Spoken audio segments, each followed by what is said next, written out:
For like decades, the way we've built software has been pretty much the same, right? You write a plan, then you write the code. But what if the plan? What if the plan was the code? That's what we're going to dive into today, this really radical new idea called Spec-Driven Development, and how a new toolkit from GitHub is actually making it a reality. You know, if you've ever built any piece of software, this quote probably hits really close to home. I mean, think about it. We spend all this time, sometimes ages, on these super detailed specs, and then, the second the actual coding starts, they're basically obsolete. They just turn into these digital fossils, right? Forgotten relics from the beginning of a project that nobody ever looks at again. Okay, so this chart really gets to the heart of the change. On the left, you've got the old way, the way we've always done it. Specs are just these disposable guides for manual coding. You use them, you toss them. But look at the right side, that's the new paradigm. With spec-driven development, the whole game changes. The spec isn't just a guide for the code anymore, it's the actual source of the code. It becomes this living, breathing asset that grows and evolves right along with the project. So what is spec-driven development really? Look, it's not just another tool or a new library. It's a genuine, fundamental shift in how we think about building things. It basically asks a super simple but really powerful question. In an age where we have these incredibly powerful AI models, why are we still manually translating our ideas into machine language, line by line? And this is the core idea right here. It flips the script. For as long as I can remember, the spec has always served the code. You write a document to help you write the code. Spec-driven development just completely flips that on its head. Now the code is generated to serve the specification. The spec is the boss. The spec is in charge.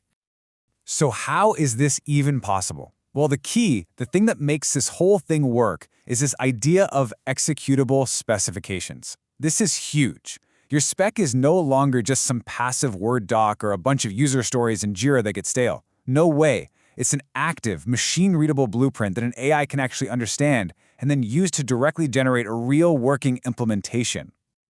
Okay, I know what you're thinking. This all sounds fantastic in theory, right? But how do you actually do it? How do you put it into practice? Well, that's where GitHub's Spec Kit comes into the picture.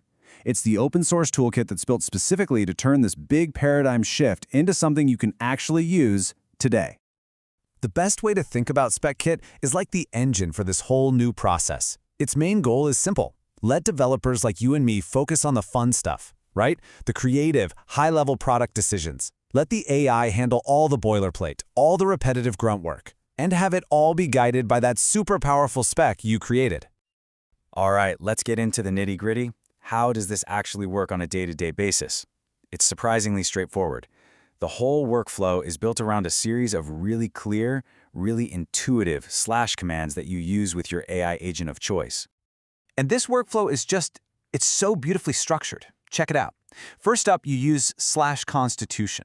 This is where you set the ground rules for the whole project. You know, things like coding styles, testing requirements, the whole shebang. Next, you use /specify to define the what and the why. What are we building, and why does it matter to the user? Then, with /plan, you get technical. You map out the architecture, the how we're going to build it. And finally, the magic moment, /implement.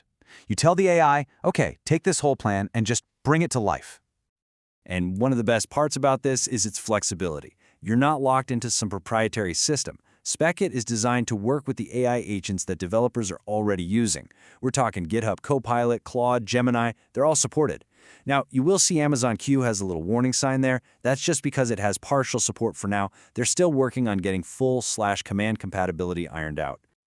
Okay, so we've seen what spec-driven development is, and we've seen how Spec Kit works. But what's the secret sauce? Why does this approach actually work so well? Let's take a look at the core philosophy, the principles that make this whole thing so powerful. It really comes down to these 4 key pillars. First, it's intent-driven. You're focused on the what, the goal, not getting bogged down in the how. Second, you're creating rich specifications. Use that constitution file we talked about to put up guardrails and guide the AI.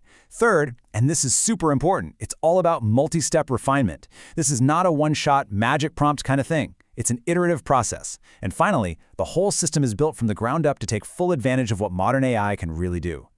And hey, don't think this is just for building brand new projects from scratch. The documentation is super clear that this whole approach is incredibly flexible. Yeah, it's perfect for that greenfield development, that 0 to 1 stuff. But it's also amazing for creative exploration. Like, what if you want to test out a few different tech stacks? And it's even designed for that iterative brownfield work, modernizing an old legacy system or just adding new features to an existing codebase.